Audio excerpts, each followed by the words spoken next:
মধ্যপ্রাচ্য থেকে যুক্তরাষ্ট্রের সেনাদের পালিয়ে যাওয়া ছাড়া কি আর কোনো উপায় নেই?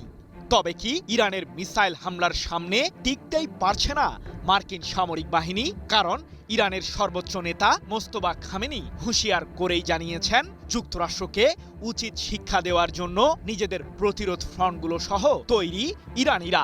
তাহলে কি মার্কিন প্রেসিডেন্ট ডোনাল্ড ট্রাম্প এবার ইরানের সামনে নতি স্বীকার করবেন? জানা গেছে, মধ্যপ্রাচ্যে থাকা যুক্তরাষ্ট্রের প্রতিটি সামরিক ঘাঁটিকেই লক্ষ্যবস্তু বানিয়েছে ইরানের সর্বোচ্চ প্রতিরক্ষা বাহিনী আইআরজিসি। এখন তাহলে কি করবে মার্কিনিরা? সাম্প্রতিক যুদ্ধের মাধ্যমে ইরানের সরকার ব্যবস্থাকে উৎখাত করারই ষড়যন্ত্র করেছিল যুক্তরাষ্ট্র ও ইসরায়েল, কিন্তু তাতে একদমই ব্যর্থ হয়েছে ইহুদিবাদীরা। চলমান যুদ্ধে